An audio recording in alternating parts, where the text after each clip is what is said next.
저보다 먼저 결혼하신 선배님들의 조언을 듣기 위해서 사연을 보내게 되었습니다. 남편과 제 생각이 너무 극과 극이라서 누구 말이 타당한지 듣고 판단해주세요. 저랑 남편은 32, 33, 1살 차이 부부고 결혼한 지는 2년 지났네요.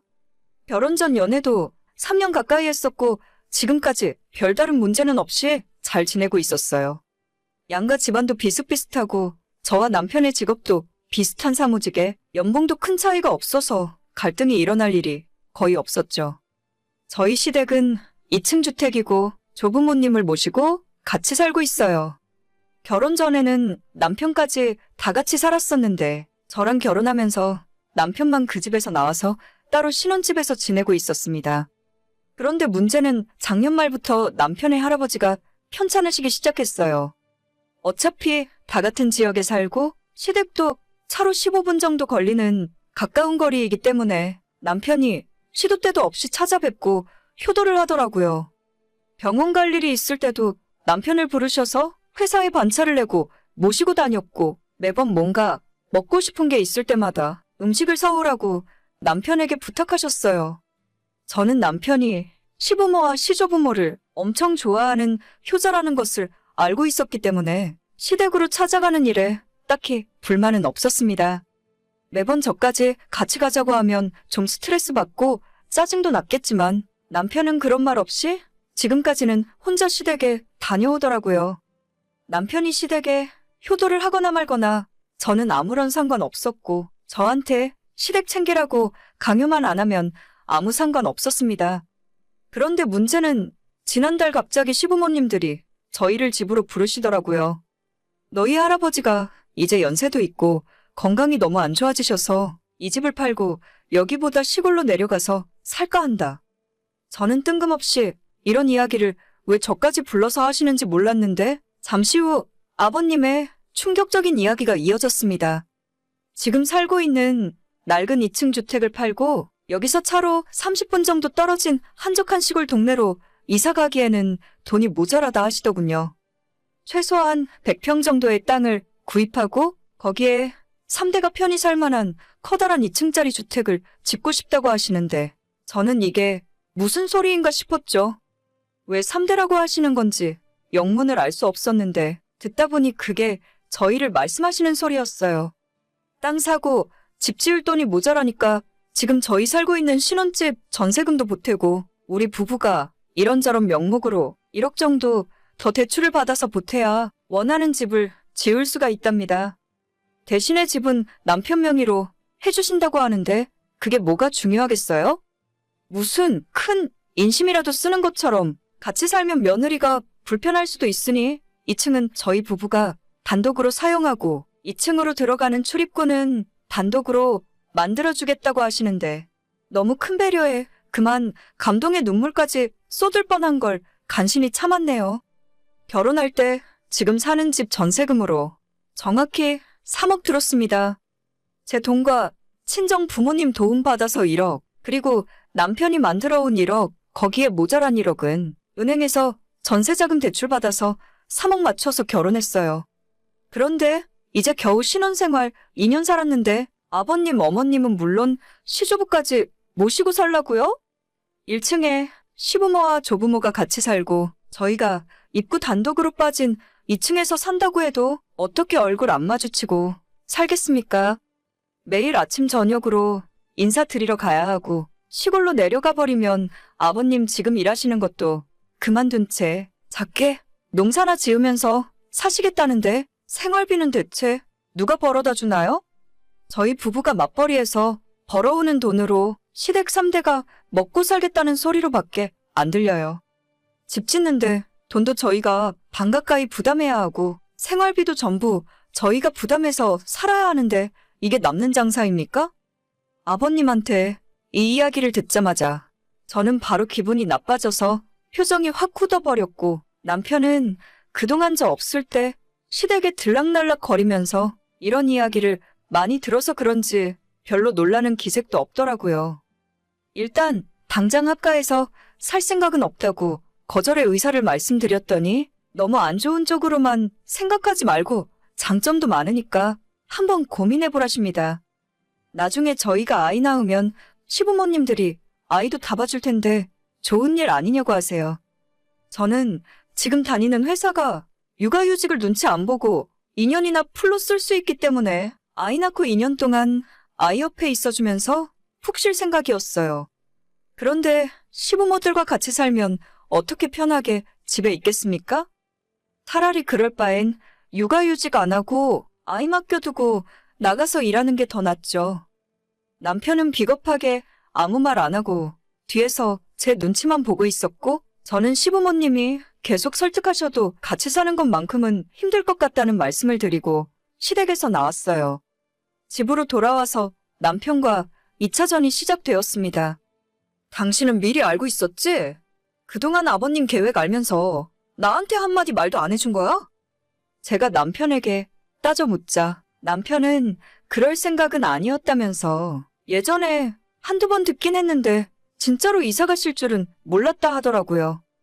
그러면서도 저한테 좋은 기회니까 다시 한번 생각해보라고 하는데 대체 어느 부분에서 저한테 좋은 기회인지 모르겠어요.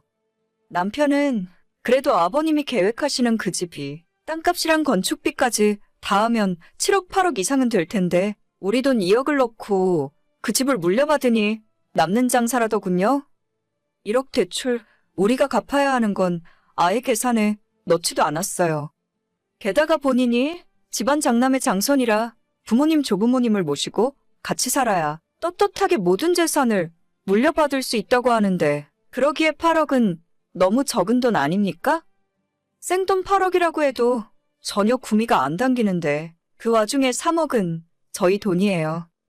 저는 남편에게 조부모님은 물론 시부모님까지 같이 살아야 하는데 그 집이 어느 세월에 우리 앞으로 떨어질지 알 수도 없는 일이고 당장 우리가 애 낳고 살게 되면 시골에서 초등학교, 중학교 다 보낼 생각이냐고 물었습니다. 남편은 아이가 어릴 때 시부모가 공짜로 애를 다 봐주실 테니 그것도 우리한테 유리한 부분이고 아이가 학교 다닐 때가 되면 그때는 다시 도시로 나와서 살면 된다 하더라고요. 그때 가서 무슨 돈으로 저희가 다시 도시로 나와서 살겠습니까? 지금 가진 돈은 시골집 짓는 데 다 들어가고 그 이후 버는 돈은 대출 1억 갚아나가면서 동시에 새 식구 생활비로 들어갈 텐데 무슨 돈으로 아이 학교 들어갈 때 도시로 나올 수 있겠어요? 저희가 시골 생활하는 와중에도 도시의 아파트 값은 계속 올라갈 텐데 그때 가서는 단칸방 월세 하나도 못 구할 거라고 이야기했습니다. 남편은 우리가 올해나 내년에 아이 가져서 그 아이가 초등학교 들어갈 때가 되려면 거의 10년이나 걸릴 텐데 그 사이 조부모님들은 돌아가시지 않겠냐 하더라고요. 조부모님 돌아가시고 나면 그 집 팔고 시부모님 사실 수 있는 작은 집 지어드린 후에 남은 돈으로 다시 도시로 나와서 살면 된답니다. 정말 너무 대책 없는 소리에 제가 할 말이 없어지더라고요. 남편은 지금이랑 달라지는 건 거의 없고 어차피 우리 둘 다 자동차도 있으니 출퇴근하는 시간만 조금 길어질 뿐이고 시부모 터치도 전혀 없을 거랍니다. 그러기 위해 저희 집은 2층으로 따로 입고 만드는 건데 뭘 그렇게 걱정하냐더군요. 몇 년만 시댁 식구들이랑 같이 살면 몇 억이 공짜로 더 생기는 건데 저보고 그런 간단한 계산도 못하는 바보냐고 하더군요. 그게 왜 공짜인가요? 시부모, 시조부모까지 다 한 집에서 살아야 하는데 그게 어떻게 공짜로 얻는 돈입니까? 게다가 아이까지 낳게 되면 아이 보고 싶다고 아무 때나 불쑥불쑥 찾아오실 테고 저는 집에서 사생활 자체가 없게 되겠죠. 저는 그런 돈은 전혀 필요 없습니다. 그냥 같이 안 살고 안 받아도 돼요. 저희가 능력이 없는 것도 아니고 당장 내일 모레 굶어 죽을 상황도 아니잖아요. 지금처럼 열심히 일하고 돈 모아서 내 집 살 수 있고 제가 육아휴직 써서 혼자 아이 키울 수 있어요. 바쁠 땐 친정엄마한테 부탁을 할지언정 시댁에는 아이를 맡기지 않아도 상관없습니다. 아무리 2층으로 따로 입구가 뚫린 집이라고 해도 아무런 간섭 없이 살 수 있다고 생각하지 않아요. 지금도 명절이나 한 번씩 시댁에 가면 너희들은 언제 아이 낳을 생각이냐고 그렇게도 관심이 많으신데 한 지붕 아래에서 같이 살면 퍽이나 사생활 존중을 해주시겠습니다. 남편과 지금 이 문제로 몇 날 며칠째 싸우고 있는데 전혀 서로 간의 의견 일치가 되지 않고 있습니다. 제 생각은 시부모님들이 시골 내려가서 살고 싶으면 지금 가진 형편에 맞게 작은 집 짓고 거기서 조부모님들이랑 사셨으면 좋겠어요. 저희는 저희대로 지금 사는 곳에 살면서 남편이 효도를 하고 싶으면 자기 혼자 지금처럼 시댁 왔다 갔다 하면 되는 문제 아닙니까? 차라리 용돈을 조금 더 드리자고 하면 그럴 수 있을 것 같은데 모시고 같이 살자는 건 저는 무슨 일이 있어도 못할 것 같아요. 2층이건 3층이건 왕궁을 지어놓는다고 해도 거기에서 시댁 식구들이랑 같이 살면 저한테는 감옥이나 다름없습니다. 게다가 같이 살려고 하는 이유가 재산 물려받을 때 떳떳하다는 것밖에 없는데 그냥 그놈의 재산 안 받으면 안 됩니까? 누가 보면 물려받을 재산이 수십 수백억이나 되는 줄 알겠어요. 그 정도 돈은 저희가 살면서 앞으로 얼마든지 벌 수 있고 꼭 시부모 모시고 살아야만 받을 수 있는 돈이라면 그냥 없는 셈 치고 살렵니다. 남편이 끝까지 자기 부모 모시고 살겠다고 우기면 그냥 집에서 내보내고 따로 살아야 하나 고민이에요. 과연 지금 이 상황에서 제 말이 맞는지 남편 말이 맞는 건지 많은 분들에게 물어보고 싶어서 사연을 보내게 되었습니다. 저보다 결혼 생활 오래 하신 분들이 많은 것 같은데 좋은 조언 많이 부탁드릴게요. 후기입니다. 한 달 전에 시댁 조부모님 모시고 사는 것 때문에 사연을 보냈던 사람입니다. 그동안 많은 일이 있어서 다시 사연을 보내게 되었네요. 일단 저는 그때나 지금이나 제 생각이 틀렸다고 생각하지 않아요. 주변 사람들이나 저희 부모님에게 물어봐도 절대 안 된다고 미친 짓이라고 이야기하거든요. 하지만 남편이나 시댁 식구들은 제가 틀렸다며 같이 사는 것이 뭐가 문제냐면서 전혀 이해를 하지 못합니다. 남편과 시간이 지나도 전혀 협의가 안 됐고 오히려 서로 간에 갈등이 점점 심해지면서 늦기 전에 이혼하고 갈라서기로 했어요. 끝까지 제가 같이 안 살겠다고 차라리 지금 이 집은 나 혼자 살 테니까 남편 혼자 시골 내려가서 너네 부모 모시고 살라고 했더니 지금 이혼하자는 소리냐면서 난리더군요. 아무리 남편이 성질을 내고 뭐라고 해봐도 제가 꼼짝도 하지 않자 나중엔 시부모까지 집에 데려와서 똑같이 난동을 부렸습니다. 같이 산다고 내가 잡아먹냐? 어른이 하자고 하면 그냥 알겠다고 따르면 그만이지. 퇴근하고 집에 돌아왔는데 집에 생각지도 못한 시부모가 와 있으니 당황스럽더라고요. 이미 남편을 통해 저희가 이혼 이야기까지 오고 갔다는 사실을 알고 오신 상황에서 분위기는 처음부터 상당히 거칠었습니다. 이미 시댁은 부동산에 집도 내놨고 시골에 이사갈 땅까지 알아봤는데 저 하나가 반대하는 바람에 모든 것이 무산될 위기라네요.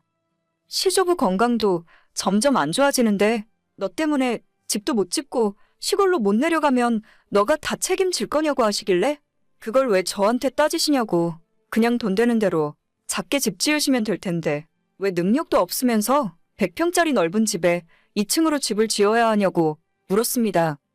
당장 시골 내려가면 어머님 아버님은 농사 지으시겠다면서요? 농사 지을 땅은 있고요. 그거에서 생활비는 벌 수 있으세요? 제 말이 끝나자마자 시모는 제 멱살을 잡으면서 인연이 우리 집안을 통째로 개무시한다면서 어떻게 이런 것이 집안에 며느리로 들어왔냐고 멱살을 잡아 흔들더라고요. 살면서 제가 멱살 잡혀본 적은 처음이었고 저도 이대로 가만히 있다가는 한 대 맞을 것 같아서 같이 어머님의 손목을 잡고 힘을 주고 있었죠. 옆에 있던 남편과 시아버지가 깜짝 놀라서 저랑 시모를 강제로 떼어놨고 사실 이 정도 했으면 서로 간에 볼 꼴 못 볼 꼴 다 보게 된 거 아닙니까? 며느리와 시모가 서로 멱살까지 잡았는데 이제부터 합가를 하든 말든 뭐가 중요하겠어요? 남편은 그래도 진짜 이혼까지 할 생각은 아니었는지 뒤늦게 자기가 시부모 불러온 것은 실수라며 미안하다고 사과했지만 이미 엎질러진 물이었죠. 그 길로 간단한 짐 싸서 친정집으로 들어왔고 남편에겐 지금 즉시 우리 집 부동산에 내놓고 너 혼자 너네 부모님, 조부모님 모시고 시골 내려가 살라고 했습니다. 남편도 며칠 동안 저한테 사과하고 설득해보려고 하다가 이제는 포기했는지 얼마 전 아파트를 부동산에 내놔버렸어요. 전세 2년 재계약한 지 몇 달 되지도 않았는데 집 내놓자마자 며칠 만에 바로 나가더라고요. 이사 날짜도 잡았고 그때 되면 이삿짐 센터 불러서 집에 있는 가전제품이나 제 짐들을 전부 빼서 나올 생각입니다. 남편과도 더 이상 길게 끌 것도 없이 이사 절차 마무리되고 제 돈 돌려받고 나면 바로 만나서 서류에 도장 찍고 끝낼 예정이에요. 남편이 시부모를 따라 시골을 내려가던 말던 이제는 저랑 아무 상관도 없는 일이고 앞으로 신경 쓰고 싶지도 않네요. 시부모 재산 다 합쳐봐야 얼마나 된다고? 그거 받겠다고 젊은 나이에 시골 내려가서 몇 년을 사는 건지 저는 도무지 이해할 수 없습니다. 아마 제가 멍청하게 같이 내려갔으면 시댁 집안일은 물론 거동 불편한 시조부 병수발까지 꼼짝없이 제가 다 해야 했을 거예요. 시모가 그렇게 화내는 걸 보니까 저한테 다 시키려고 했는데 제가 뜻대로 속아주지 않자 길길이 날뛰는 것처럼 보였거든요. 제가 그 돈 때문에 바보짓 할 사람으로 보였나 보죠? 시부모 둘 다 이제 나이가 60인데 앞으로 최소 30년은 더 살면서 저 괴롭힐 생각이시잖아요. 몇 번 다시 생각해도 제가 잘 생각한 것 같고 아이라도 생기기 전에 여기서 끝내는 것이 맞는 것 같아요. 제 이야기 들어주셔서 정말 감사드리고 저는 며칠 있으면 이혼하고 다시 돌싱이 되겠지만 만약 다른 좋은 일이 생긴다면 사연을 들고 찾아오겠습니다. 오늘의 제 이야기는 여기까지입니다. 끝까지 들어주셔서 정말 감사드려요. 다들 행복하시고 좋은 하루 보내시길 바랍니다.